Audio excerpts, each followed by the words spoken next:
धन्य ते संसारी दयावंत जे अंतरी, येथे उपकारासाठी आले गरजा वैकुंठी. लटिके वचन नाही देही उदासीन, येथे उपकारासाठी आले घरजा वैकुंठी. मधुरावाणी उठ तुका म्हणे वाव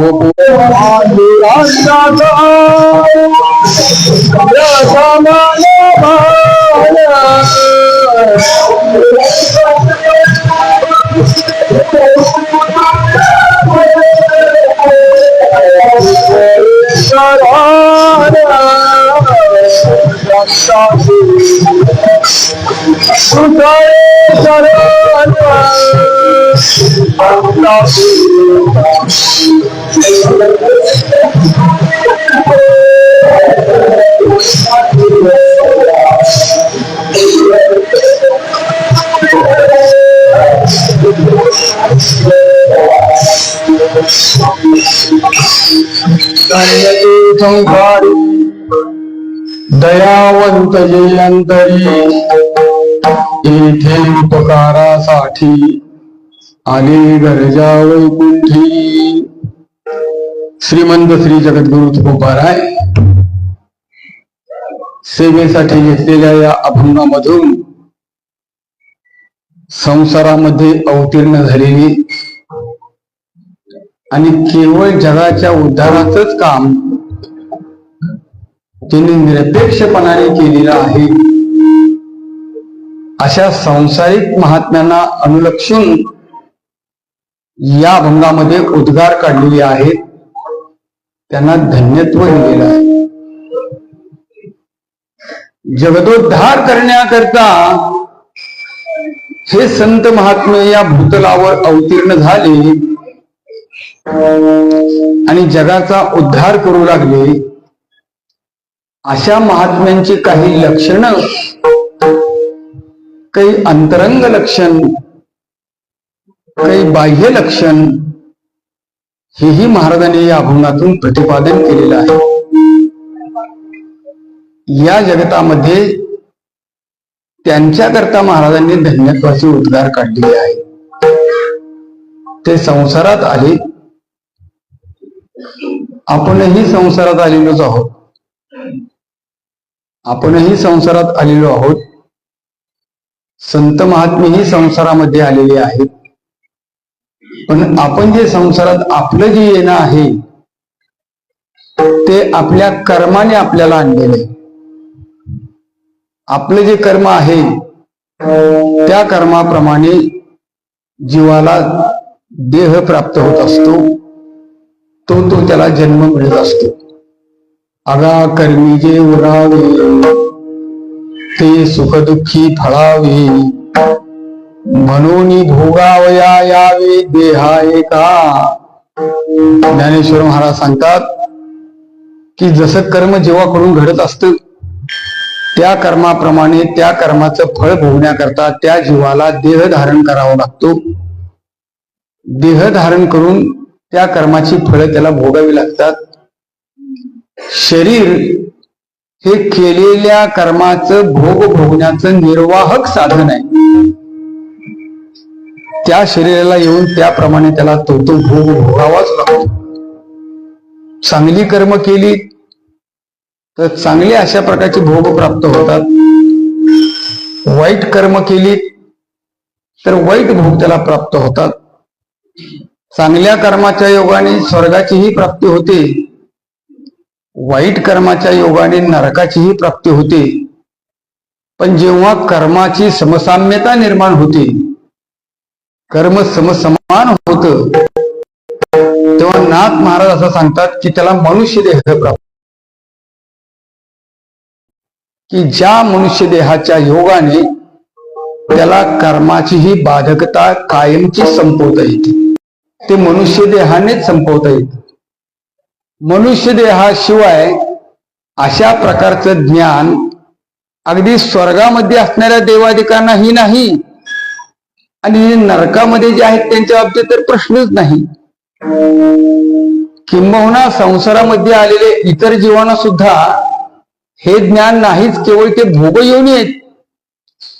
मनुष्य देह जर सोडला तर बाकीचे जीव हे केवळ भोग भोगत राहतात. बाकी त्यांच्या ठिकाणी हा विचार नाही, ज्ञान नाही, काही नाही. अशा प्रकारे महाराज म्हणतात आणि कहे ज्ञान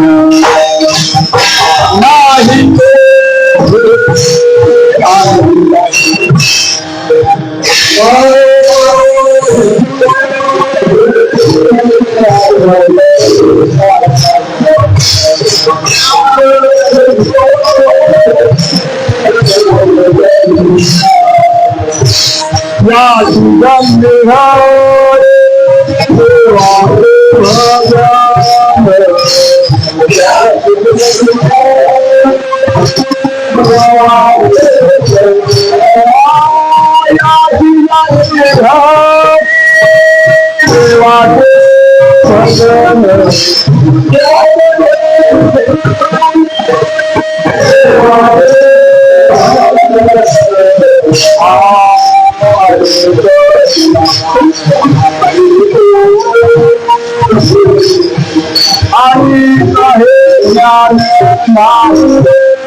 तात्पर्य असं आहे की मनुष्य देह हा अत्यंत श्रेष्ठ अशा प्रकारचं शरीर मानलं गेलेलं आहे.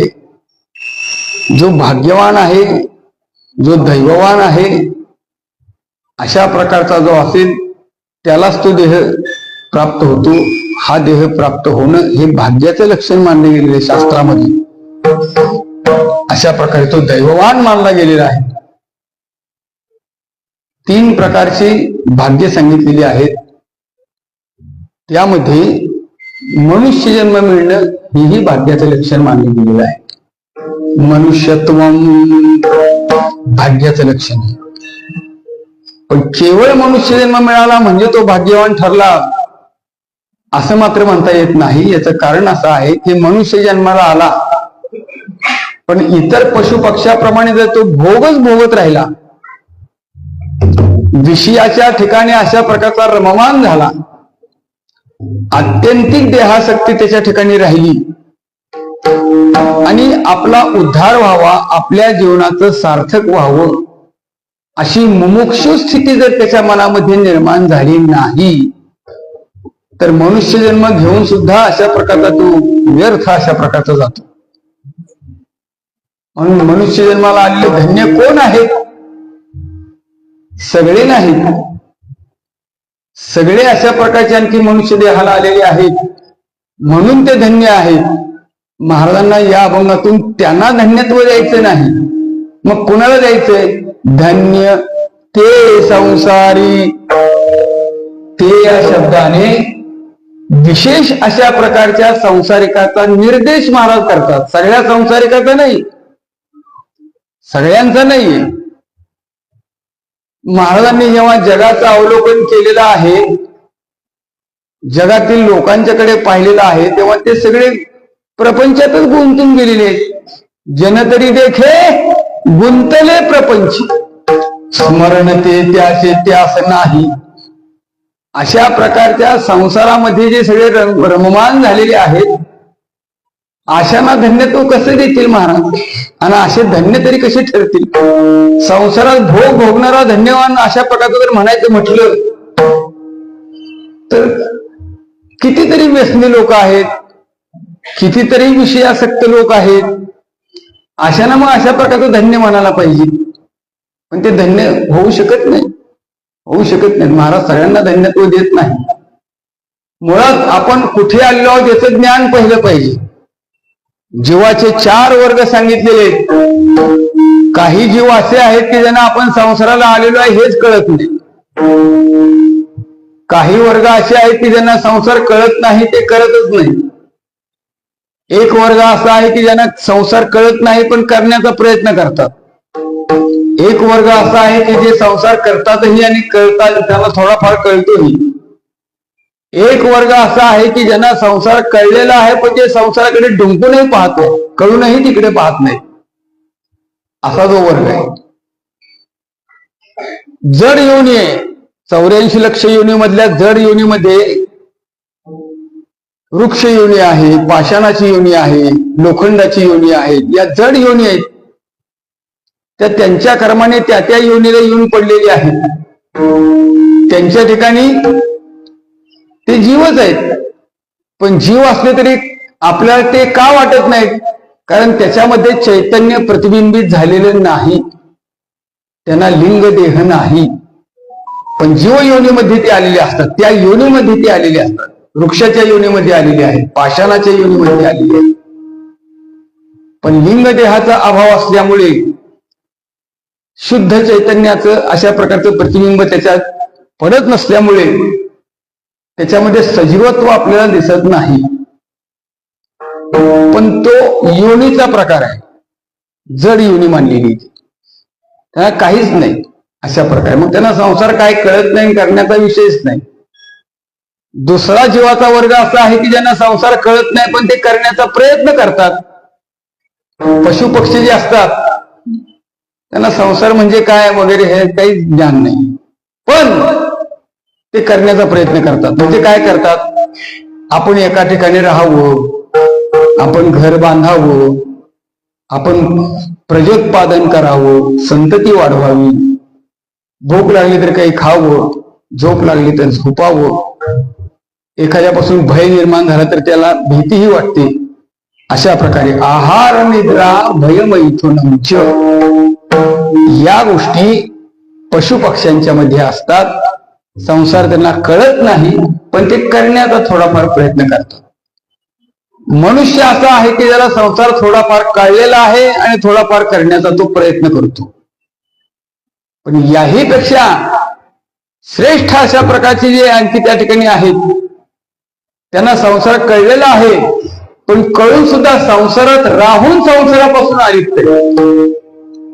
भगवान सांगतात, ब्रह्मण्याधाय कर्माणि संगम त्यक्त्वा करोति यः लिप्यतेन स पापेन पद्मपत्रिमिवांबसा. अशा प्रकारे याचाच अनुवाद महाराजांनी अभंगातून केलेला आहे. प्रमाणामध्ये महाराज असं सांगतात, अलिप्त कमळ जळी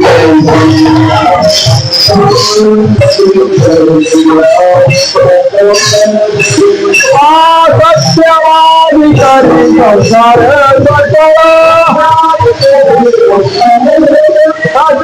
सत्यवादिकारी संसार आणि कमळ जळी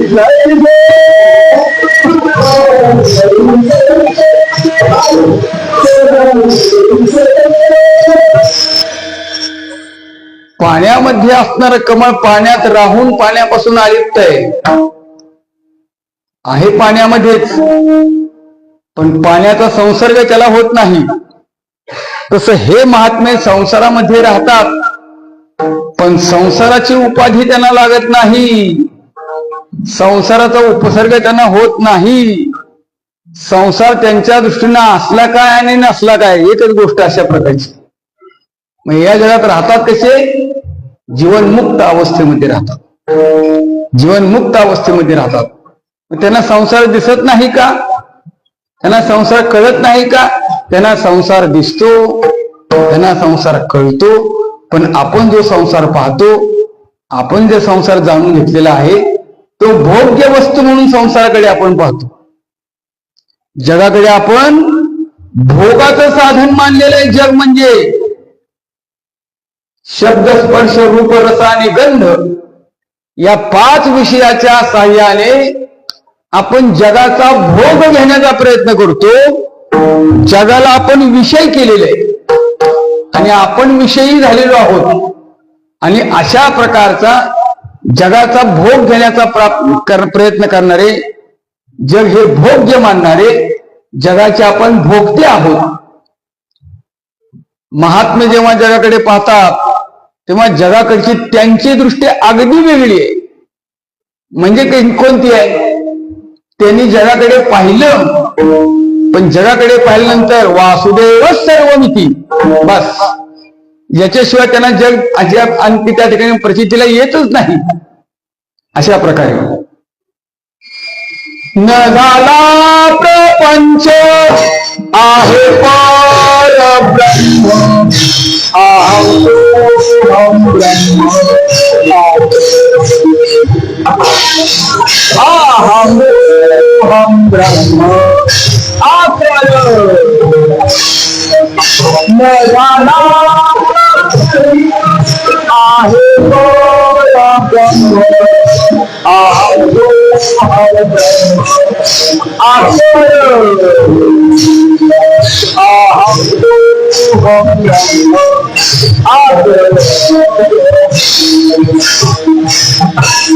न झाला प्रपंच आहे परब्रह्म, अहम सोहम ब्रह्म आकळले. त्यांच्या दृष्टीनं संसार, त्यांच्या दृष्टीनं जग हे ब्रह्मभावाने त्यांना प्रतीतीला आलेलं आहे. जिकडे पाहतात तिकडे त्यांना एका भगवंताशिवाय एक भगवत स्वरूप ते पाहतात. कुठेही दृष्टी त्यांची जाऊ द्या, त्यांची दृष्टी कुणाकडेही जाऊ द्या, कुठेही जाऊ द्या, एक परमात्मा स्वरूप, एक परमात्मा तत्व सगळीकडे ते पाहत असल्यामुळे जग हे त्यांना ब्रह्मभावाने प्रतीतीला येत असते. हा त्यांचा साक्षात अनुभव आहे. भगवंताच्या व्यापकपणाचा हा त्यांना मिळालेला आलेला अपरोक्ष अनुभव आहे. अशा प्रकारचा अनुभूतीवरती असतो. ज्याचा ऐसा अनुभव,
असा त्यांचा साक्षात अनुभव असल्या कारणामुळे मग ते जगामध्ये आले कशाला?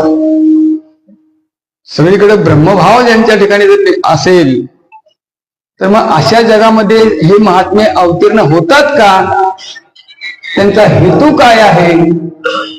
ते कशा करता इथे आलेले आहेत आणि त्यांना धन्यत्व महाराज का देतात? त्याचं पहिलं कारण असं आहे की इथे जे येतात त्यांनी तुमचं आमचं अवलोकन केलं. संतांनी काय केलं? आपली स्थिती पाहिली, आपली अवस्था पाहिली. काय आहे आपली अवस्था? पडिले दुःखाचे सागरी, वहावले भवपुरी, अशी आपली अवस्था झाली. आपण समजतो आपण सुखात आहेत, आपण समजतो आपल्याला काहीच अशा प्रकारची अडचण नाही. असं नाहीये, हा भ्रम आहे आपला. प्रत्यक्षामध्ये आपण अशा प्रकारच्या सुखाच्या आभासामध्ये जगत आहोत, सुखात नाही. सुखाचा आभास आहे आपल्या पुढे सुख मिळेल अशा आशेवर आपलं जीवन चाललेलं आहे. आणि अशा आशा मरणासन्न स्थितीमध्ये सुद्धा तशीच राहते माणसाला. ती वासना तशी राहतेच. मला आता तरी सुख मिळेल, सुख मिळेल, सुख मिळेल असं म्हणतच तो मरतो, पण प्रत्यक्ष सुख त्याला प्राप्त होत नाही. निरंतर सुखाची त्याला प्राप्ती होत नाही. संतांनी हे जाणलं आणि अशा स्थितीमध्ये हे काळाच्या अधीन आहेत. हे सगळे काळ त्यांना ग्रास करतोय त्यांचा. झपाट्याने ते काळाच्या मुखाकडे ओढले जात आहेत.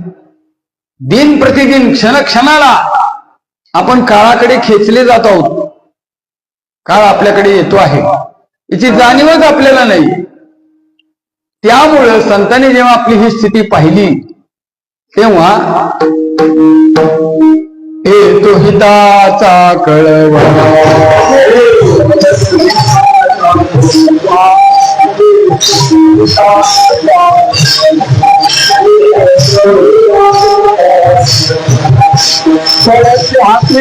म्हणून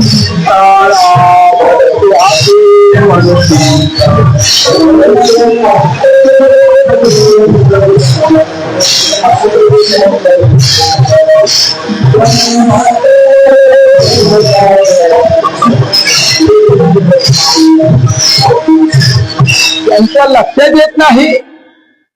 हे अशा प्रकारचे आणखी त्या ठिकाणी ज्ञानेश्वर महाराजांच्या शब्दात सांगायचं झालं तर, आयसे हे जन विगुंतले ठाई, आत्महिताची शुद्धीची नाही, नाशिवंत देह मानला जिही, तया तृप्ती झाली मृगजळ डोही रयाले. तहान लागली, उन्हाळ्याचे दिवस होते म्हणून पाणी मिळेल का? माळावर आता कुठलं पाणी हो? पण एक जण झोपडीत बसला होतो, मला बघितलं का म्हणला, समोर पाण्याच्या लाटा दिसायला लागल्या. बघा म्हणला तिथं पाणीच आहे, पाणी. आता भास लाटेचा होत होता, पाण्याचा होत होता, पण प्रत्यक्ष जवळ जेव्हा पाहिलं तेव्हा काहीच नाही. मग पाणी नव्हतं का? नव्हतंच. मग काय होतं? मृगजळ. पाण्याचा भास निर्माण करणारा ते मृगजळ असल्या कारणामुळे मग आला तो परत माग. पाणी मिळालंच नाही, आला परत. काय भागली का तहान? आता मृगजळाच्या पाण्याने कुणाची तहान भागणं शक्य आहे का? पण अशी आपली अवस्था आहे. आपण मृगजळाच्या मागे धावत आहोत, आपण तहानलेलो आहोत, पण ऊर फुटून मेलो तरी आपल्याला ते खोटं पाणी असं वाटत नाही. आपण मृगजळाच्या पाठीमागला. अशा प्रकारे ज्ञानोबराय फारच उत्कृष्ट वर्णन करतात. ही आपली अवस्था संतांनी जेव्हा पाहिली तेव्हा संत महात्मे स्वतः या मृत्यूलोकामध्ये या शरीराने प्रगट झालेले आहेत, अवतीर्ण झालेले आहेत. या म्हणजे या मनुष्य देहाने. आता मनुष्य देहाच्या बाबतीतली गोष्ट तर सांगायलाच नको. या शरीराची कोणतीच गोष्ट चांगली नाही, कोणतंच चांगलं नाही. अशा प्रकारे शरीर दुःखाचे कोठार, शरीर रोगाचे भांडार, शरीर दुर्गंधीचे थार, नाही अपवित्र शरीराईचे. काय सांगा बरं इथे? अशा प्रकारे दुःख ठासून भरलेले, रोग ठासून भरलेले, खूप रोग. अनेक रोगाची नावे सांगू किती अखंड असती जडून या, किती रोगात सांगताच येत नाही. आणि विज्ञानाच्या शोधातून तर नवीन नवीन रोगाची नावं आणखी पुढे येतात. अमुक रोग जिची नावं सुद्धा माहित नव्हती, अशी कोणती कोणती रोग नवीन निर्माण होतात. असं हे रोगाचं भांडार आहे. भांडारामध्ये भरपूर असतो की नाही माल. काय भांडार आहे, किती पाहिजे तेवढं घेऊन जा. तसं हे रोगाचं भांडार आहे. कोणताही रोग घ्या, कितीही घ्या. आपलं शरीर रोगाचे भांडार, दुःखाचं कोठार, काय महाराजांनी शब्द वापरलेले आहेत. मग अशा या शरीराला संत महात्मे सुद्धा या शरीराने आले. पण या शरीराने आले खरं, अत्यंत अशा प्रकारच्या या नाशवंत देहाने ती अवतीर्ण झाली खरं. पण हे होत असताना तुमच्या आमच्याबद्दलचा कळवळा त्यांच्यात निर्माण झाला आणि मनुष्य देहाने आले. मनुष्य देहाने आले, ते आपल्यासारखेच राहिले, आपल्यासारखे दिसू लागले, आपल्यासारखेच वर्तन त्यांचं चाललं, आपल्यामध्येच राहिले. पण म्हणून काय आपण म्हणजे ते नाही, तर ते म्हणजे आपण नाही, हेही लक्षात घ्या बरं का. संत महात्मे मनुष्यासारखे दिसतात म्हणून ते सामान्य माणसं त्यांना म्हणू नयेत. संत नव्हती जगा मानसा त्यासारखी, अशा प्रकारे दोहोसी समान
मनुष्य हा संत इथे अवतीर्ण झाले. कशा करता? तुमच्या आमच्याबद्दल आलेला कळवळा, दया. दया हा संतांचा स्थायी भाव आहे, संतांचा स्थायी भाव आहे. आणि तुमचा आमचा हा व्यभिचारी भाव आहे. पण संतांचा अंगभूत धर्म आहे. दयेनं प्रेरित झाले संत महात्मे, आणि त्यांची दया अशी एकदेशी स्वरूपाची नाहीये. देशकाल वस्तूने अशा प्रकारची मर्यादित झालेली ती त्यांची दया नाही. त्यांच्या दयेच्या ठिकाणी कसल्याही प्रकारची परिच्छिन्नता नाही. दया किती व्यापक आहे, किती व्यापक आहे सगळ्यांच्या बाबतीत. अशा प्रकारे किंबहुना भूतमात्रांच्या विषयी, फक्त मनुष्याबद्दल नाही बरं का, महाराजांनी शब्द वापरला भूतांची दया, ते भांडवल संता. मनुष्याची दया म्हटली नाही, भूताची दया. भूत म्हणजे पंचमहाभूतापासून जे जे निर्माण झालेलं आहे ते सगळं भूतच आहे. पंचभूतापासून निर्माण झालेले अशा प्रकारची मात्रा स्पर्श असतो कोणतेही शीतोष्ण सुख दुःखदा, अशा प्रकारे दुसऱ्या अध्यायामध्ये सांगितलेल्या पंचमहाभूतात्मक ज्याची निर्मिती झालेली आहे ती सगळी भूतच आहेत. भूत म्हणजे भूत पिशाच्यातलं भूत नाही बरं का, ती भूत वेगळी, ते भूत वेगळं. पण इथं जे भूत आहे ते प्राणीमात्र, जीव, सजीव हे आहेत आणि निर्जीव आहे. भूतापासून निर्माण झाले ते भूत, अशा प्रकारे. आणि भूतापासून निर्माण झालेले म्हणजे पंचमहाभूतापासून, पृथ्वी आप तेज वायू आणि आकाश यच्चयावत पदार्थ या पंचमहाभूतापासूनच निर्माण झालेले, त्यांच्या पंचीकरणातूनच निर्माण झालेले आहेत. आपणही त्यातूनच निर्माण झालेलो आहोत. आणि हे सगळं ब्रह्मांड सुद्धा त्याच्यातूनच निर्माण झालेलं आहे. हे सगळे अंश त्याचेच आहेत. कमी अधिक प्रमाणात त्याचा अंश असू शकतो. काही ठिकाणी पृथ्वीचा अंश जास्त असेल, काही ठिकाणी वायूचा अंश जास्त असेल, काही ठिकाणी तेजाचा अंश जास्त असेल, काही ठिकाणी आकाशाचा अंश जास्त असेल, काही ठिकाणी पाण्याचा अंश जास्त असेल. पण पंचीकरणातून निर्माण झालेले, भूतापासून निर्माण झालेले अशा प्रकारचे भौतिक सगळे त्याला दुसरा शब्द आहे भौतिक, तिसरा शब्द आहे प्राकृतिक, कारण ते प्रकृतीपासून निर्माण झाले, भूतापासून निर्माण झाले म्हणून भौतिक, प्रकृतीपासून निर्माण झाले म्हणून प्राकृतिक. अशा प्रकारची ही भूत मात्र आहेत. मग संतांची दया कोणाच्या ठिकाणी आहे? या सर्वांच्या ठिकाणी. भूतांची दया हे भांडवल संता, आपुली ममता नाही देही. अशा दयेनं संत महात्मे प्रेरित झाले आणि सगळ्यांचा उद्धार करण्याकरता या ठिकाणी अवतीर्ण झाली, सगळ्यांच्यावर उपकार करण्याकरता इथे आलेले आहेत. महाराज या अभंगाच्या ध्रुपदामध्ये म्हणतात, येथे उपकाराचा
अशा यच्चयावत मनुष्य प्राण्यावर उपकार करण्याकरता संत महात्मे इथे देहधारी बनले, संसारामध्ये आले, मनुष्य देहाला आले आणि जगावर उपकार करू लागले. इथे उपकारासाठी उपकार का करू लागले? दया हा त्यांचा भाव आहे, दया हा त्यांचा धर्म आहे.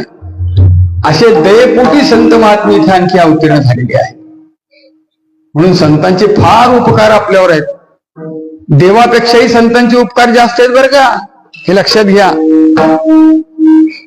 आपल्या कर्माने आपल्याला मनुष्य देह मिळाला, आपलं भाग्य अशा प्रकारचा उदय झाला. पण आता मनुष्य देहाला तुम्ही आलेला आहात म्हणून या देहाचं सार्थक करून घ्या असं देव सांगत नाही आपल्याला, संत सांगते. तुम्ही जे कर्म कराल याही देहामध्ये तरी त्याची फळ देव देतो. ईश्वराच्या ठिकाणी कर्मफळ देण्याचं सामर्थ्य आहे, पण अमुक एक कर्म करा असं ईश्वर सांगू शकत नाही, ते स्वतंत्र मनुष्याला आहे. पण अमुक एक कर्म करावं आणि आपला उद्धार करून घ्यावा हे फक्त संत सांगू शकतात. आपल्याविषयी दया आहे म्हणून हे रहस्य आहे. आपल्या जीवनाचं हे रहस्य आहे की जे देव सुद्धा सांगू शकत नाही, ते रहस्य संत महात्मे आपल्याला सांगतात. आलायत ना तुम्ही अशा प्रकारचं सार्थक करून घ्या, आपलं जीवन कृतार्थ करा, मनुष्य देह कृतार्थ करून घ्या. अशा प्रकारच्या निरपेक्ष उपकाराकरता संत महात्मे इथे अवतीर्ण झाले. यच्चयावत मनुष्य प्राण्यांना आणखी त्या ठिकाणी उपदेश करू लागले, उपकार करू लागले. संतांचा हा उपकार आणखी त्या ठिकाणी जगाला उद्धारक ठरलेला आहे. संतांनी जो उपकार केलेला आहे तो उपकार कोणीच करू शकत नाही. कुणाच्या ठिकाणी ते सामर्थ्यही नाही, कुणी ते करूही शकत नाही. अशा प्रकारे संतांचा उपकार, संतांचा सगळ्यात मोठा उपकार आपल्याला या संसारातून बाजूला काढून आपलं जीवन कृतार्थ करणं, देह अशा प्रकारच्या ठिकाणी असणारं जे जीवन मृत्यूचं जे चक्र आहे ते थांबवण्याचं कार्य फक्त संत महात्मे करू शकतात. त्याची युक्ती संत महात्मे सांगतात, त्याचं रहस्य संत महात्मे सांगतात, बाकी कोणी सांगू शकत नाही. जीवाचा उद्धार करण्याचं सामर्थ्य फक्त संतांच्या अशा प्रकारच्या ठिकाणी आहे, संत करू शकतात, बाकी दुसरं कोणी करू शकत नाही बरं का. तुमचा आमचा उद्धार संतांशिवाय देवही करू शकत नाही. तर तुम्ही देवाकडे गेलात तर देव तुम्हाला म्हणेल तुम्ही संताकडून आला का, मग तुमचा मी उद्धार करेन. भागवतामध्ये असं म्हटलेलं आहे, तुम्ही अच्युतात्मे निज निर्धारी म्हणून देव तुमचा आज्ञाधारी. तुम्ही म्हणाल त्या ते उद्धारी इतरा हाती न धरे अनिका. बस देवा संत ज्यांचा निर्देश करतील, संत ज्यांना सांगतील त्यांचाच तुम्ही उद्धार करू शकाल. अन्यथा तुम्ही सुद्धा कोणाचा उद्धार सहजासहजी करत नाही. पण संतांनी सांगितल्यानंतर मात्र तुम्हाला त्याचा उद्धार करावा लागतो, त्याला तारून न्यावंच लागतं. तात्पर्य असं आहे की अशा पद्धतीनं हा उपकार करण्याकरता, जगावर निरपेक्ष उपकार करण्याकरता आणखी एक दुसरी गोष्ट लक्षात घ्या. संतांचा उपकार जो आहे तो निरपेक्ष उपकार आहे. सगळे उपकार जगामधले जे आहेत ते सापेक्ष उपकार असतात. अगदी मात्या पित्याचे उपकार आहेत पण ते सुद्धा सापेक्ष आहेत. अशा प्रकारे ते सांभाळत नाहीत असं नाही, पण त्यांचं सांभाळण्याचा हेतू सापेक्ष आहे. अशा प्रकारे ते सांभाळतात, पण कशा करता, आपलं पुढे आपली सोय व्हावी, आपला अशा प्रकारचा आणखी त्या ठिकाणी आधार ठरावा. आपले हातपाय थकले म्हणजे आपल्या अशा प्रकारची कुणीतरी काळजी घेतली पाहिजे. मायबापे सांभाळती लोभा कारणे पाळती. हा त्यांचा सांभाळतात, वाढवतात, शहाणं करतात, पण त्याच्यामधला हेतू लोभा कारणे पाळती. त्यामुळे त्यांचा सुद्धा उपकार निरपेक्ष असं म्हणता येत नाही. पण संतांचा उपकार मात्र निरपेक्ष आहे, म्हणजे त्यांना काहीच तुमच्याकडून अपेक्षा नाही. तुम्ही काही द्यावं असं त्यांना वाटत नाही, ते तुमचं काही घेत नाहीत. आणि अशा प्रकारे न घेणारे असतात त्यांना संत म्हणतात. बाकी मग काही उपयोग नाही. अशा प्रकारे मग जे धनाच्या ठिकाणी अपेक्षा ठेवतात, जे मानाची अपेक्षा ठेवतात त्यांना संत म्हणूच नाही. अशा प्रकारे मनी धन आणि मान, मुखी बोले ब्रह्मज्ञान, मनी धन आणि मान, ऐसियाची करिता सेवा, काय सुख होय जीवा. सांगा बरं. तो नुसतं तोंडाने सांगणे शब्द पांडित्य करणारा आहे, शब्दज्ञानी आहे, पण अपेक्षा धनाची आहे, अपेक्षा मानाची आहे. आशयाची सेवा करून तुमचा कोणता उद्धार होणार आहे सांगा बरं. तुम्ही कसं तळून जाणार आहे सांगा बरं. हे शक्य नाही. म्हणून कसलीही अपेक्षा नाही संतांच्या ठिकाणी. संत काहीच अशा प्रकारची त्या ठिकाणी तुमच्याकडून अपेक्षा करत नाही. फक्त तुमचं कल्याण व्हावं एवढंच त्यांची इच्छा आहे. अशा रीतीने तो हिताचा कळवळा, फार मोठा कळवळा संतांच्या ठिकाणी आहे. त्यांना दया त्यांच्या ओतप्रोत भरलेली आहे. साधू संत माय बाप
तुम्ही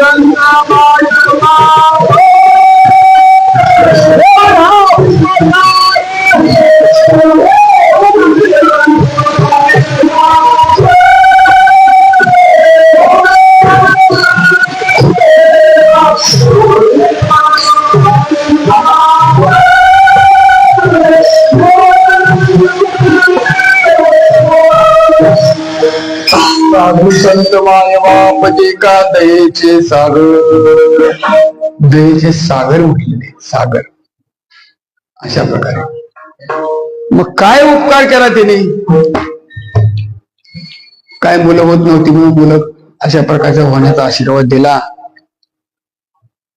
निवडणुकीमध्ये निवडून येण्याचं काय अशा प्रकारची युक्ती करून दिली का? काय धन नव्हतं जवळ म्हणून धनाचा साठा प्राप्त करून दिला. असला काय उपकार केला का? संत असला उपकार करत नसतात. आणि याला अशा उपकार करतो असं म्हणणारे जे असतात त्यांना संत म्हणत नसतात. हे लक्षात घ्या. ते संतच नाहीत, ते तुम्हाला भरवतायत, फसवतायत, दिशाभूल करतायत. हे काहीच करत नाही. ज्याला जे मिळत असते ते त्याच्या अदृष्ट भोगाने मिळत असते, हे लक्षात घ्या. पहिली गोष्ट, ज्याला जे काही प्राप्त झालेलं आहे. बाळ जन्माला आल्याबरोबर तुम्ही सटवाई पुसता का नाही? 5व्या दिवशीच सटवीचं पूजन केलं जातं का? ती कपाळावर लिहून जाते ना. मग एकदा तिनं लिहिलं की ब्रह्मदेवाला तरी ती बदलू शकत नाही. मग बस कायमच झालं. मग त्याच्या आयुष्यात येणारे त्याचे भोग असो ते सगळे त्याला, मग काय असो जे काय असेल त्याला ते तिनं लिहिलं कपाळावर, संपलं. अदृष्ट भोगानुसार प्रत्येकाला ज्या त्या गोष्टी मिळत असतात. संत या गोष्टीला महत्व देत नाही, असल्या गोष्टीला महत्व देत नाही. उलट हे अडकून ठेवणाऱ्या गोष्टी आहेत, जीवाला मोह निर्माण करणाऱ्या गोष्टी आहेत, बांधून टाकणाऱ्या गोष्टी आहेत, विकार निर्माण करणाऱ्या गोष्टी आहेत. आणि संत महात्मे तरी विकारापासून आलिप्त आहेत. ज्याला धनाचा लोभ नाही, ज्याला ऐहिकाविषयीची काही, जो अशा प्रकारे जो अमृताते ठेवी तो कांगी केवी सेवी, ज्ञानेश्वर महाराज म्हणतात. अहो स्वर्गातला अमृत ज्यांना बाजूला सारलं तिथे असं चहा पितो होय की? असं काही प्यायला, कांजी प्यायला येईल का? अशा प्रकारे इंद्रासारखी पद त्यांनी अशा प्रकारची बाजूला सारलेली आहे. त्याला बाकीच्या गोष्टीची गरज काय? पण माणसं अशी चमत्कारिक आहेत की ज्याने सगळ्या गोष्टीचा त्याग केलेला अशा वैराग्य संपन्न माणसापाशी जाऊन आम्हाला धन द्या म्हणतात. अरे बाबा त्याने धन त्याला त्यागच केलेला आहे, त्याला नकोच आहे. तुम्हाला नको असेल पण आम्हाला द्या. आरा हा उलटा प्रकार. असं अडकून ठेवत नाही. महाराजांनी देवाला प्रार्थना केली, देवा माझ्या मुखा वाटा नयो हे वचन, व्हावे हे संतान द्रव्य कोणा. असल्या गोष्टी कोणाला मिळाव्यात आणि त्यांनी मी असा आशीर्वाद द्यावा असला माझ्या तोंडी येऊ देऊ नको. संत असला आशीर्वादही देत नाहीत आणि असला उपकारही करत नाहीत. आणि अशा नादालाही तुम्ही लागू नका. हे चुकीच्या गोष्टी आहेत, ह्या अंधश्रद्धेच्या आहेत, ह्या अगदीच काहीतरी अशा प्रकारच्या उलट प्रकारातल्या गोष्टी आहेत. आमच्या साधू संतांनी या गोष्टीला महत्व दिलेलं नाही. महत्व कशाला दिले? तुमचं स्वतःचं बघा, तुमचा उद्धार कसा होईल, तुम्ही तरुण कसं जाल, तुम्ही या मायामोहातून बाजूला कसं व्हाल, तुमच्या ठिकाणी भगवत प्राप्ती तुम्हाला कशी प्राप्त होईल, संतांची संगत तुम्हाला कशी प्राप्त होईल, तुमचं अशा प्रकारचे इह परलोकी कल्याण कसं होईल, तुमचं जीवन सुख शांतीनं परिपूर्ण कसं होईल, हे बघा ना.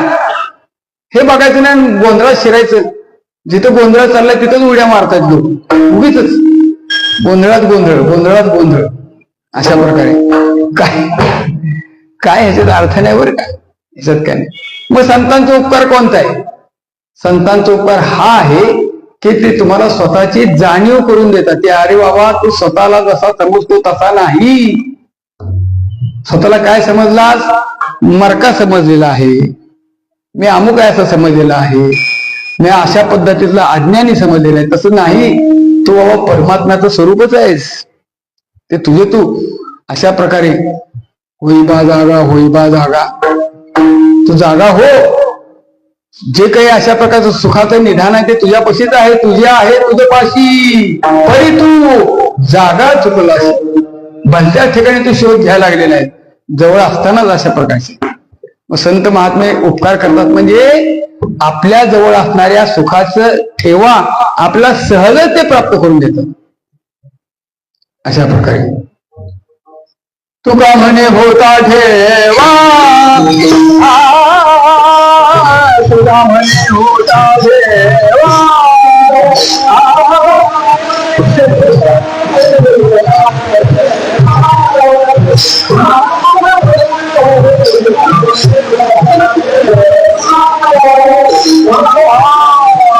तुझा म्हणे होता देवा तुझा म्हणे होता देवा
संतांचा उपकार असा आहे. मी शास्त्राच्या परिभाषेत तुम्हाला सांगू का? उपनिषदामध्ये सांगितलेलं आहे अशा महात्म्यांची भेट झाली, दर्शन झालं आणि त्यांनी जर आपल्यावर कृपा केली तर आपल्याला काय प्राप्त होतं? विद्यते हृदय ग्रंथी छिद्यन्ते सर्व संशया क्षीयन्ते चास्य कर्माणि तस्मिन् दृष्टे परावरे पर्या संता सवे बैसता योग ज्ञानी पैसता गुरुचरण उपासिता वैराग्येसी येनेची सत्कर्मी विशेषही ज्ञान विरमे जयाचे हम विश्रामे आत्मरूपा. ही स्थिती संत महात्मे प्राप्त करून देतात. हे गोष्ट संताशिवाय कोणी करून देऊ शकत नाही. म्हणून महाराज म्हणतात की असा उपकार करण्याकरताच संत इथे आलेले आहेत. म्हणजे मृत्यू लोकात आले, मनुष्य देहाने आले, देहधारी बनले, संसारामध्ये आले, संसारिक बनले. असे संसारिक बनलेल्या या महात्म्यांच्या विषयी महाराज या अभंगातून उद्गार काढतात. धन्य ते संसारी दयावंत हे अंतरी येथे उपकारासाठी आली घरच्या मोठी.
येथे उपकारासाठी आले घरजा वैगुंजी. संत महात्मे उपकार करण्यासाठी संसारिक बनलेले आहेत. मग इथं आले, संसारिक बनले, कुठून आले? आपण कुठून आलो? कोणी सांगू शकेल का? कुठून आलो? कशाला आलो?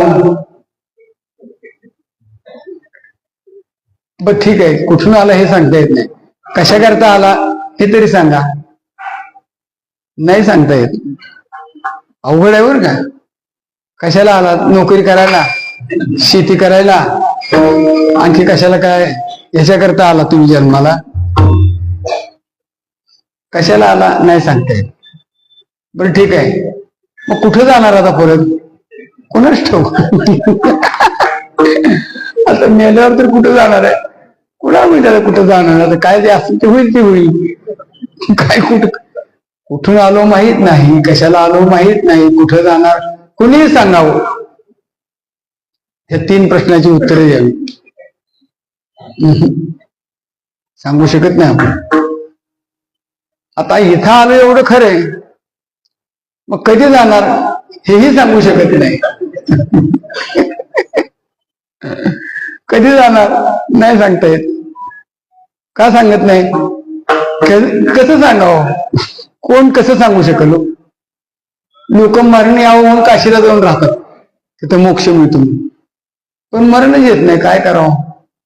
गेलेला असतो मरणाकरता. काय आता राहिलेलं नाही आपल्या आयुष्यात. शरीर काही साथ देत नाही आपलं. तिथे जाऊन गेलेलं जण मोक्ष तरी मिळेल. तिथे गेली आणि तिथं चांगलं वर्ष 6 महिने अगदी उलट तिथंच तब्येत सुधारली. आता काय करावं? मरत नाही म्हणले आता हे लवकर. चला गावाकडे जाऊन पुन्हा वाटलं तरी येऊ.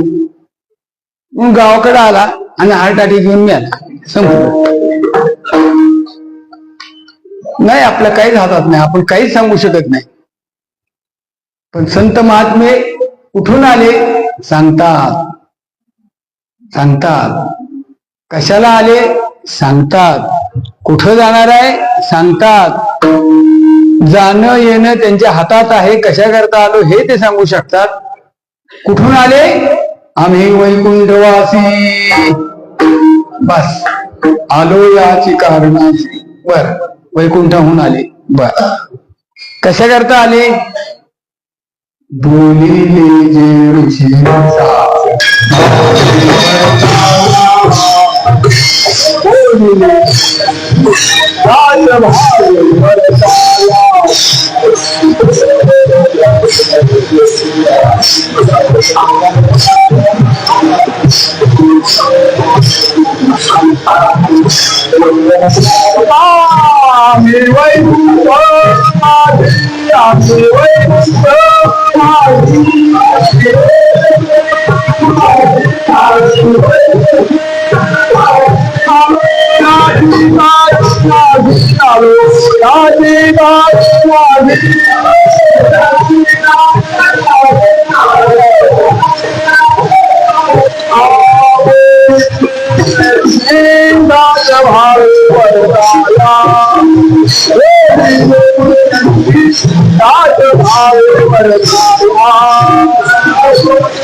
ऋषी मुनी जे बोलले, जे त्यांनी सांगितलं, त्यांचं हे सगळं सांगणं, त्यांचा उपदेश सत्य भावाने अंमलात आणण्याकरता आम्ही इथं आलो.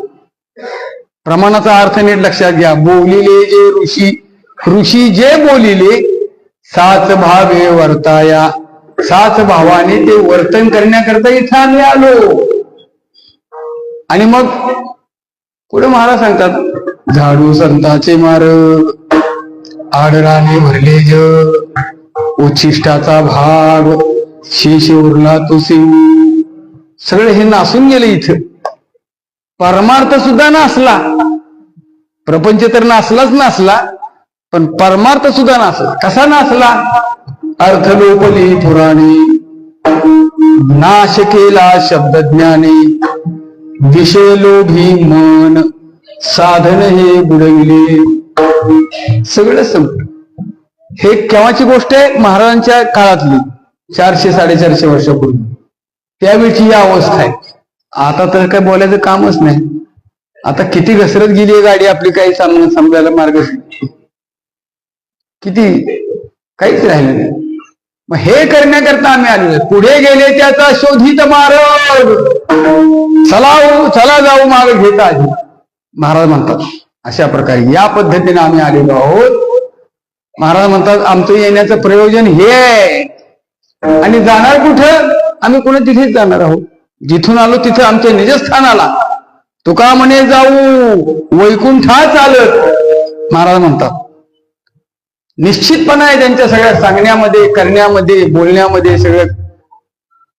असे महात्मे संसारिक बनले. या मृत्यूलोकामध्ये जगाचा उद्धार करण्याकरता आले, जगदेवता जीवमात्राचा उद्धार करण्याकरता आले. मनुष्य देहाने अवतीर्ण झाले. आता जोपर्यंत मनुष्य देहामध्ये होते तोपर्यंत मग त्यांची काही लक्षणं, ते कसे राहत होते, कसे बोलत होते, कसं वागत होते, त्यांचं वर्तन कसं होतं, त्यांचा स्वभाव कसा होता, त्यांचं आचरण कसं होतं, महाराजांनी काही लक्षणं या अभंगातून सांगितलेली आहेत. त्यातलं पहिलं लक्षण आहे लटके वचन नाही. त्यांच्या ठिकाणी लटके वचन नाही, खोटं बोलणं हा विषय नाही. खोटं नाही, स्वभाव मूळ सत्यच आहे व सगळं. अशा प्रकारे खोटपणा नाहीच, खोटेपणा नसतोच. खोटं आपण निर्माण केलेलं आहे. खोटी गोष्ट नाहीच या जगात, नाही कुठेच खोटपणा नाही. जे आहे ते स्वच्छ आहे, सत्य आहे, सरळ आहे, निष्कलंक आहे, निष्कपट आहे. खोट काहीच नाही. खोट आपण निर्माण केलेलं आहे. तुम्ही लक्षात घ्या, लहान मुलं असतं त्याला खोटं खऱ्यातला काय फरक कळत नसतं. त्याला दिसतं ते सगळं सत्य असतं त्याच्या दृष्टीने. सगळ्या गोष्टी खऱ्या असतात, त्या खऱ्या असतात. पण त्याच्यामध्ये खोटेपणा आपण रुजवतो. मुळात तो खोटा नसतोच, तो निष्पाप असतो. त्याला खोटं म्हणजे काय हे कळतही नसतं. पण आपण सांगतो हे मी आतल्या खोलीत आहे बरं का, पण जर कोण आलं, कोण मला विचारायला, तर सांग बाहेर गेलेत म्हणून. इथून सुरुवात झाली. मग ते लक्षात येत नाही हे खोलीत बसलेत आणि आलेल्या माणसाला बाहेर गेलेत म्हणून सांगायचं. हा काय प्रकार आहे? असं कसं काय? हो तो बाबा असं कसं काय? तुम्ही तर आज बसलेले. मी सांगितलं तेवढं सांग, बाकी डोकं चालवू नकोस. हे अजून वर त्याला दम आपण शिकवत असतो. नसलेला खोटेपणा आपण त्याच्यामध्ये उत्पन्न करत असतो. मग ते हळूहळू, मग तुम्ही बाजारात जायला रुपये दिला तर तो तुम्हाला 8 आणे खिशात घालतो, 8 आण्याचा बाजार आणल्यानंतर रुपयाचा आणला घ्या. बरोबर, ते आपली विद्या आपल्यालाच मग तिथे लक्षात येतं ही खोट्यामध्ये सुद्धा मजा आहे. पण ही मजा पुढे सजा देणारी असते. संतांचं तसं नाही. लटके वचन नाही, सत्यनिष्ठ आहे. कारण खोटेपणा नसतोच ना, मी सांगितलं ना. अशा प्रकारे सोमेध मग्रमासी एकमेवा द्वितीयम जग, अशा प्रकारचं ब्रह्माचं लक्षण सांगत असताना सांगितलंय. सोमेध मग्रमासी असं उपनिषद वचन आहे. सोमेध मग्र आसित, एक सत्य जगामध्ये, सत्याशिवाय जगात काही नाही.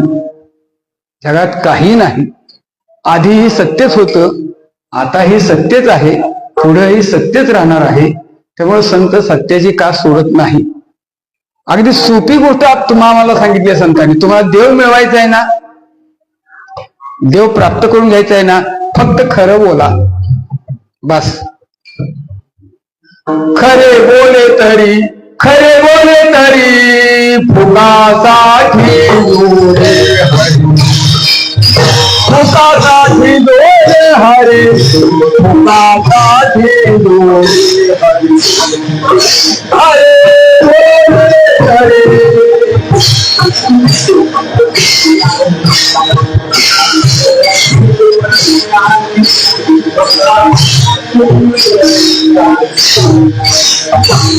खरं बोलला तरी भगवंत सहजच तुमच्याशी अशा प्रकारे जोडला जातो. कारण भगवंत हा सत्य रूप आहे. भगवंताचं स्वरूप काय आहे? तो सद्रूप आहे, सत्य रूप आहे. सत्य तू, सत्य तू, सत्य तू, विठ्ठला सत्य आहे. म्हणून संतांच्या ठिकाणी खोटेपणा कधी नाही. आणि व्यावहारिक दृष्टिकोनातून तरी संत महात्मा कधी खोटेपणा अशा प्रकारचा बाळगतच नाहीत. आणखी याच्या पुढे सांगू का, देवाने खोटं बोलायला सांगितलं तरी खोटं बोलत नाही, सत्यच धरतात. देवाने सांगितलं तरी सुद्धा काही वेळेला असत्य हाच धर्म ठरतो, पण सत्याची का संतांनी कधीच सोडली नाही, भक्तांनी कधीच सोडली नाही. याला प्रसंग साक्षी आहे महाभारतातला. युद्ध चालू होतं कौरव पांडवांचं, आणि त्या युद्धाच्या दिवशी द्रोणाचार्य सेनापती होते आणि त्यांनी खूप मोठा संहार मांडला, खूप मोठा अशा प्रकारचा. आता द्रोणाचार्य सगळ्यांचे गुरुच होते, त्यामुळे ते सेनापती पद त्यांच्याकडे आल्यानंतर त्यांनी एवढा मोठा संहार करायला सुरुवात केली. अनेक प्रकारचे शस्त्रास्त्र अशा रीतीने सोडून त्यांनी अगदी सगळ्यांना त्राहिमाम करून सोडलं. पांडव धास्तावले, कसं व्हायचं म्हणजे. असं जरी द्रोणाचार्याने युद्ध केलं तर आपण टिकणार नाही त्यांच्याकडे. मग काय युक्ती केली पाहिजे. द्रोणाचार्यांच्या मुलाचं नाव होतं अश्वत्थामा, आणि तो द्रोणाचार्यांचा अतिशय लाडका होता, प्रिय होता. त्या युद्धामध्ये अश्वत्थामा नावाचा एक हत्ती होता, त्याचंही नाव अश्वत्थामाच होतं. आता द्रोणाचार्यांना युद्धापासून थांबवलं पाहिजे, हा संहार थांबला पाहिजे. मग काय करा, म्हणजे हत्ती मारून टाका.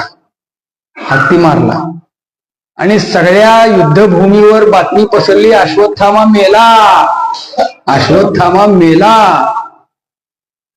द्रोणाचार्य युद्ध करत होते, त्यांच्यापर्यंत बातमी जाऊन धडकली, अश्वत्थामा मेला, अश्वत्थामा मेला, अश्वत्थामा मेला.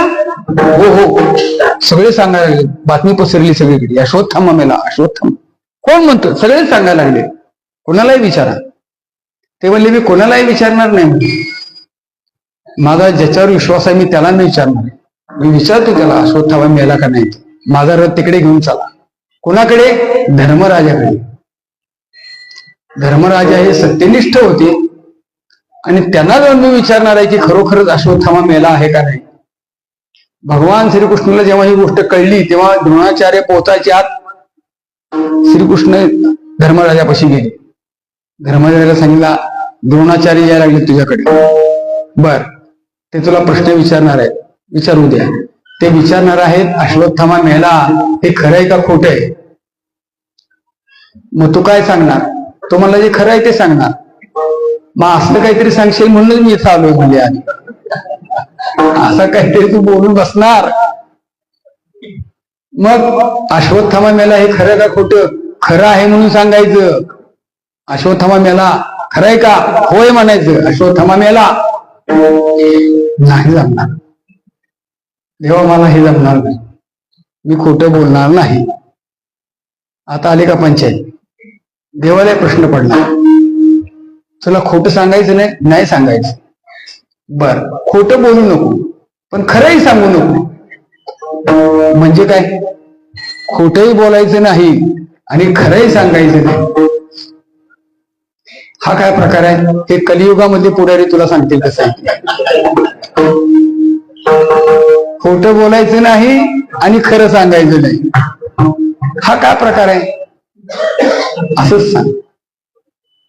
असं त्यांनी फार अगदी मोठ्या परोपरीने सांगितलं धर्मराजाला.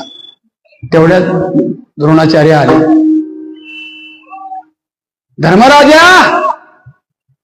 अरे युद्धामध्ये बातमी पसरलेली आहे, रणांगणावर सगळीकडे चर्चा चालू झालेली आहे, अश्वत्थामा मेला, अश्वत्थामा मेला हे खरं आहे का खोटं आहे हे मला सांग, माझा फक्त तुझ्यावर विश्वास आहे.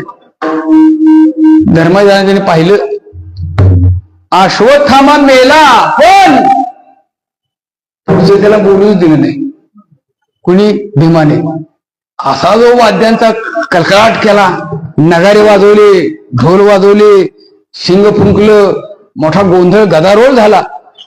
धर्मराजाचं पुढचं बोलणं द्रोणाचार्याला ऐकू गेलं नाही. धर्मराजा पुढे काय बोलला होता, अश्वत्थामा मेला हे खरं आहे, पण अश्वत्थामा नावाचा हत्ती मेला का अश्वत्थामा नावाचा मनुष्य मेला हे काही मला माहित नाही. ते पुढचं त्याचं सांगणं होतं पण ते काही ऐकू गेलं नाही. अश्वत्थामा मेला एवढे धर्मराजाच्या मुखातले शब्द ऐकल्याबरोबर द्रोणाचार्यांनी शस्त्र ठेवले. बस म्हणते अश्वत्थामाला यानं सांगितलं ना, संपलं.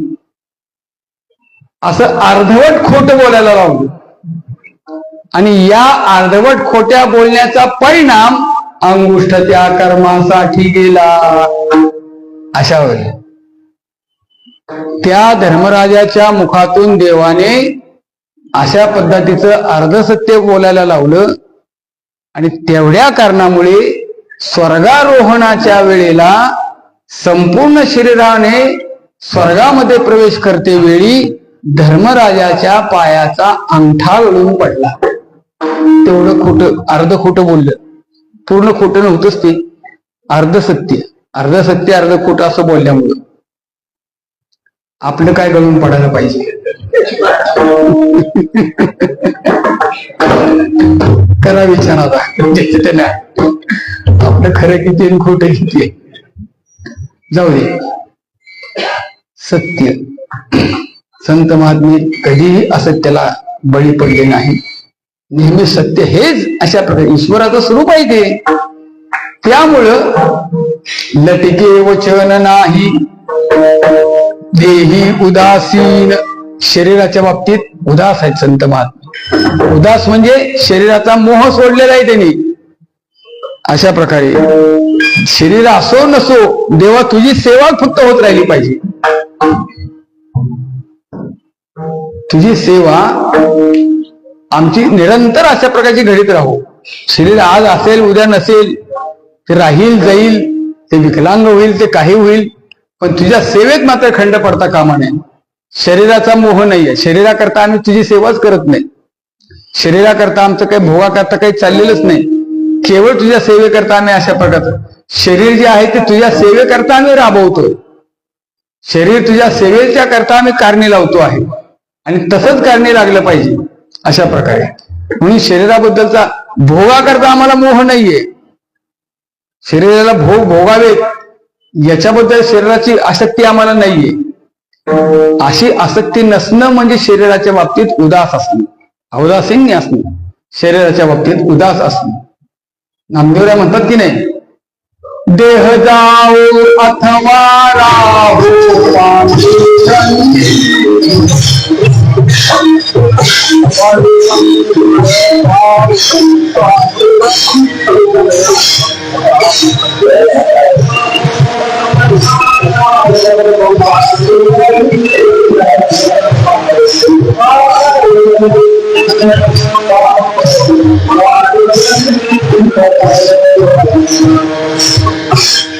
म्हणून भक्ताची लक्षणं सांगत असताना महाराजांनी दुसऱ्याही अभंगामध्ये हेच सांगितलेलं आहे.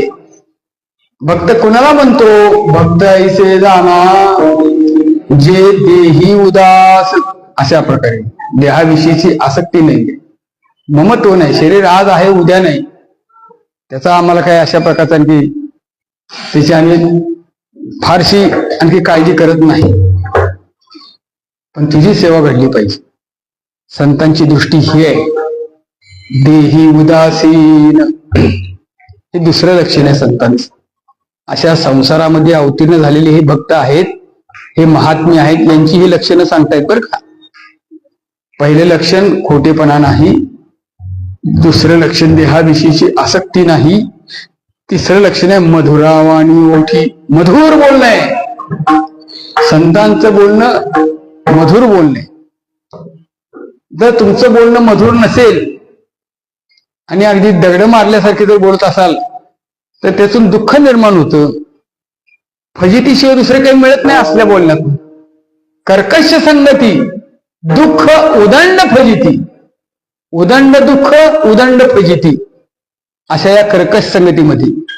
मग कर्कश अशा प्रकारचं बोलणं वाईट आहे. मग कसं बोलणं असावं? साचा आणि मवा मितले आणि रसा शब्द वैसे कल्लोळ अमृताचे. अमृता समान संतांचं बोलणं अति मधुर आहे, सत्य आहे.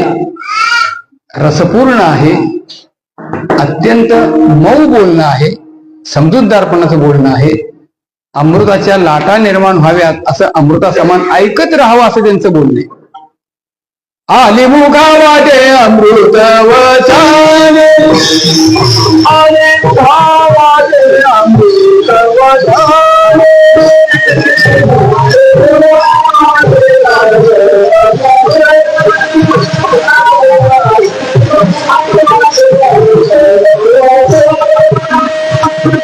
आले मुखा वाटे अमृत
आले मुखा वाटे अमृत वचने.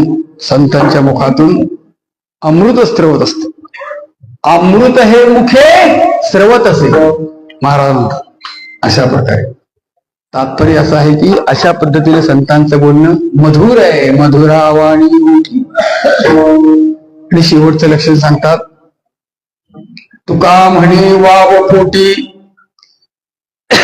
संतांचे अंतःकरण क्षमाशील आहे.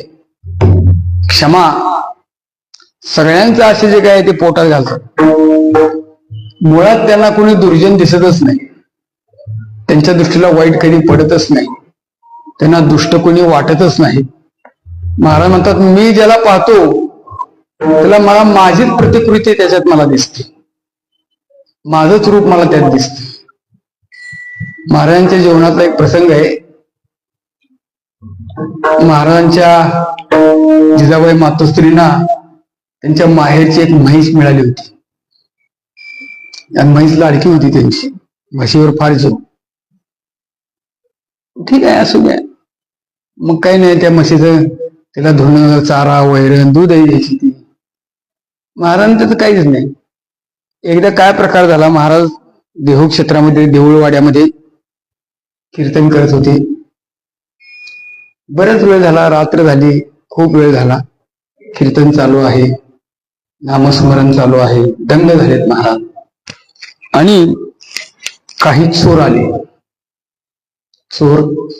आणि नेमकी महाराजांच्याच घरात शिरले.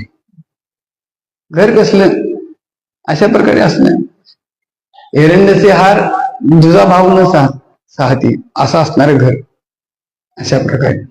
बर, चोरांनी पाहिलं, म्हैस आहे म्हणले, घ्या म्हणले ती म्हणजे सोडली, घेऊन चालली. म्हैस धरली. दोघ जण होते, एक ओढा लागला, दुसऱ्यानं मागणे त्या म्हशीला मारत देहूतून बाहेर पडायला लागले. देहूच्या रस्त्यातून बाहेर अशा प्रकारचे गावाच्या बाहेर पडत असताना आता देवालाच काळजी. देवाने 11 रूप धारण केलं, हातात मोठा टोणगा घेतलेला, आडवे उभा राहिले. त्या चोराने पहिला हा कोणतरी दिसतो या रस्त्यानं काय झालं, त्या रस्त्यात जाऊ म्हणले, त्या बोळातून जाऊ म्हणले, तिकडून निघाले, तिकडून गावाच्या बाहेर पडू म्हणजे त्या रस्त्याने निघाले. तर तिथं पुन्हा उभेच देव अशा प्रकारचे 11 रूप धारण केलेलं, धिप्पाड असं रूप, हातात भला मोठा अशा प्रकारचा आणखी लाठी घेतली. चोरांचं धाडस होईना. ज्या रस्त्याने जाईल तिथे हे उभाच, ज्या रस्त्याने जाईल तिथे उभेच. ही म्हैसच नको म्हणजे जाऊ दे. त्यांनी तशी आणली, तशी म्हैस गोठ्यात नेऊन बांधली. इकडं महाराजांचं कीर्तन वगैरे आटपलं, सगळं झालं. मग आले. अहो म्हणले रात्री फार काय गडबड झाली. म्हणजे काय झालं? अहो चोर आले होते. म्हणजे असं आहेच का आपल्या घरी चोरायला? म्हणले नाही नाही म्हणले, पण चोर म्हैस घेऊन गेली होती, म्हैस घेऊन चालली होती. असं मग म्हैस तरी तिथे नाही, पण त्यांना नेता आले नाही. पुन्हा तिने आणून बांधली. मग महाराज विचार करायला लागले, चोराला माझ्या घरची म्हैस चोरून न्यावी अशी बुद्धीच का झाली? लक्षात घ्या. मग कसं आहे, ज्याची जी जात असते त्या जातीपाशी जात जात असते. धावे जातीपाशी जाती, असं महाराजांचं वचन आहे. तसं चोराला माझ्यापाशी येऊन चोरी करावी अशी जी आर्थिक बुद्धी होती, त्या अर्थी मी सुद्धा चोरच असलो पाहिजे. आता ते माझ्याजवळ आलंच नसतं. महाराज म्हणजे कुठे गेले ते चोर? म्हणले त्यांना घेऊन जा म्हणा म्हैस. बाबा माझी बुद्धी तेवढ्या करता अडकून पडायला नको, जा घेऊन. तुका म्हणे वाव पोटी अति विशाल अंतःकरण आहे, अति विशाल अंतःकरण आहे. त्यांना चोर जो भेटतो तो आपलंच प्रतिरूप दिसतो, आपलंच रूप वाटतं, त्याच्यामध्ये द्विजेपणा वाटतच नाही अशा प्रकारे. त्यामुळं ज्याचे काही जे दोष आहेत ते सगळे आपल्याच पोटात घेतात, आपल्याच पोटात घेतात. मंबाजीवानी काठीनं मारलं आपल्याच पोटात. रामेश्वर शास्त्रींनी अभंगाच्या वह्या बुडवायला लावल्या, काहीच नाही. त्यांना महाराज काहीच बोलले नाही, देवापुढेच परिहार दिलेला आहे सगळा. जे काही करायचं ते देवापुढे, जे काही करायचं ते देवाला सांगायचं, देवाला सांगायचं. मंबाजीने मारलं, बरे गेले अशा प्रकारे, बरवे बरवे केले विठोबा बरवे केले, त्या प्रसंगाचे अभंग. रामेश्वर शास्त्रीने अशा प्रकारे वह्या बुडवायला लावल्या. महाराजांनी देवापुढेच निर्माण मांडलं, अनुष्ठान मांडलं, त्या ठिकाणी निश्चक्र उपोषण केलं वगैरे. चरित्र भाग पाहून घ्या. संतांचं करणं त्यांना दुष्ट कोणी दिसत नाही. सगळे अशा प्रकारचे असणारे सगळ्यांचे अपराध पोटात घालतात, कितीही मोठा अपराधी असो, कसाही असो. तुका म्हणे वाव पोटी, हे संतांचं फार विशेष अशा प्रकारचे लक्षण आहे बरं. म्हणून महाराज या अभंगातून म्हणतात, मधुरावानी ओठी तुका म्हणे वाव पोटी, इथे उपकारासाठी आले घरण्या वैकुंठ ज्ञानेश्वर.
Bye.